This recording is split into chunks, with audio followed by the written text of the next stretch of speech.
At lumabas si Jesus sa templo at payaon sa kanyang lakad.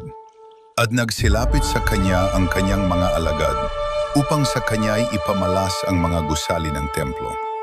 Datapuat siya'y sumagot at sa kanila'y sinabi, "Hindi ba ninyo nakikita ang lahat ng mga bagay na ito? Katotohanang sinasabi ko sa inyo, dito'y walang maiiwang isang bato sa ibabaw ng ibang bato na hindi ibabagsak." At samantalang siya'y nakaupo sa bundok ng mga olibo, ay nagsilapit sa kanya ng bukod ang mga alagad na nagsisipagsabi, "Sabihin mo sa amin, kailan mangyayari ang mga bagay na ito?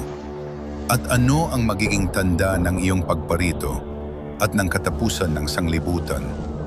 At sumagot si Jesus at sinabi sa kanila, "Mangagingat kayo na huwag kayong may ligaw ni Noman. Sapagkat marami ang magsisiparito sa aking pangalan na mga agsasabi, 'Ako ang Kristo,' at ililigaw ang marami. At mga kakarinig kayo ng mga digmaan at mga alingaw-ngaw ng mga digmaan. Ingatan ninyo na huwag kayong magulumihanan, sapagkat kinakailangang ito'y mangyari datapuat hindi pa ang wakas. Sapagkat magsisitindig ang bansa laban sa bansa, at ang kaharian laban sa kaharian, at magkakagutom at lilindol sa iba't ibang dako. Datapuat ang lahat ng mga bagay na ito ay siyang pasimula ng kahirapan. Kung magkakayo'y ibibigay kayo sa kapighatian, at kayo'y papatayin, at kayo'y kapupuutan ng lahat ng mga bansa dahil sa aking pangalan.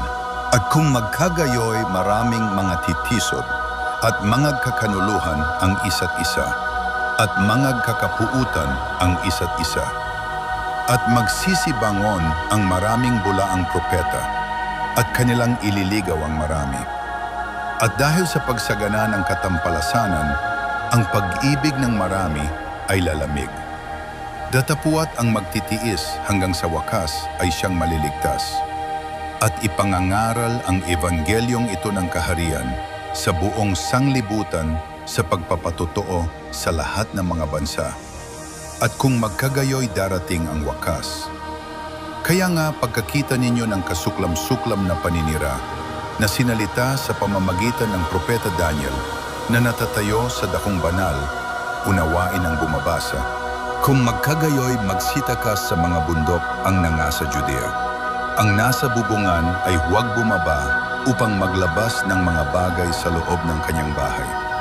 At ang nasa bukid ay huwag magbalik upang kumuha ng kanyang balabal. Datapuat sa aba ng nangagdadalang tao at na nagpapasuso sa mga araw na yaon. At magsipanalangin kayo na huwag mangyari ang pagtakas ninyo sa panahong taginaw o sa Sabat man. Sapagkat kung magkagayo'y magkakaroon ng malaking kapighatian, na ang gayo'y di pa nangyayari buhat sa pasimula ng sanglibutan hanggang ngayon, at ni hindi na mangyayari kailanman. At malibang paikliin ang mga araw na yaon, ay walang lamang makaliligtas. Datapuat dahil sa mga hirang ay paikliin ang mga araw na yaon.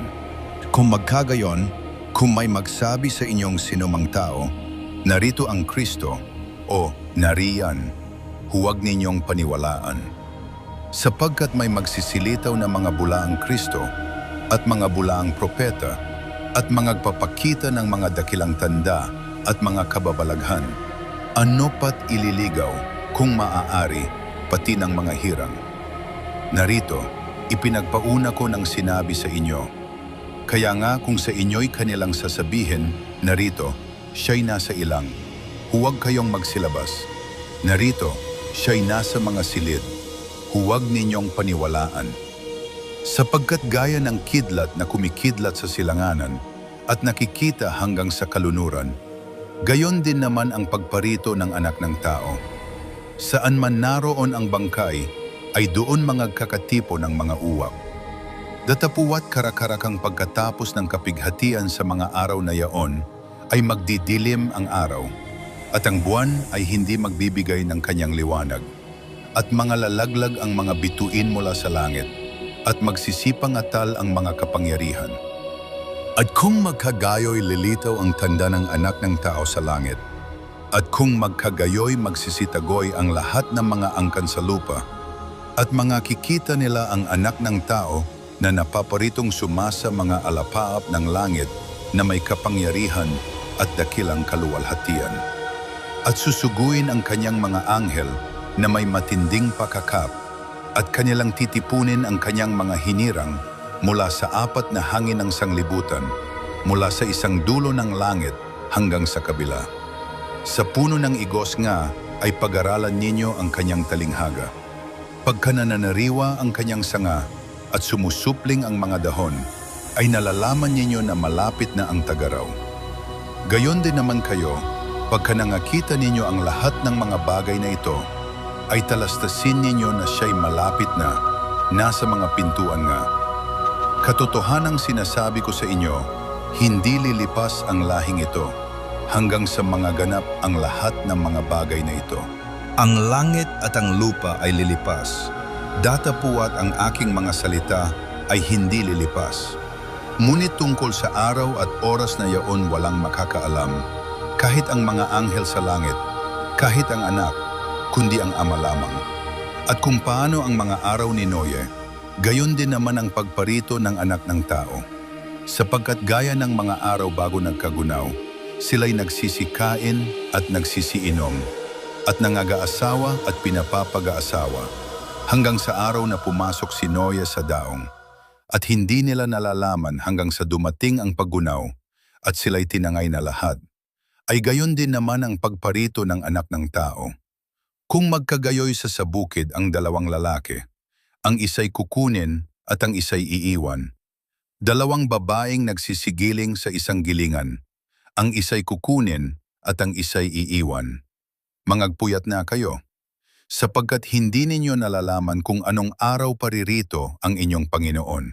Datapuat ito'y talastasin ninyo, na kung nalalaman ng puno ng sangbahayan kung anong panahon darating ang magnanakaw, ay siya'y magpupuyat at hindi niya pababayaang tibagin ang kanyang bahay. Kaya nga kayo'y magsihanda naman, sapagkat paririto ang anak ng tao sa oras na hindi ninyo iniisip. Sino nga baga ang aliping tapat at matalino na pinagkatiwalaan ng kanyang Panginoon sa kanyang sangbahayan upang sila'y bigyan ng pagkain sa kapanahunan? Mapalad yung aliping kung dumating ang kanyang Panginoon, ay maratnan siyang gayon ang kanyang ginagawa.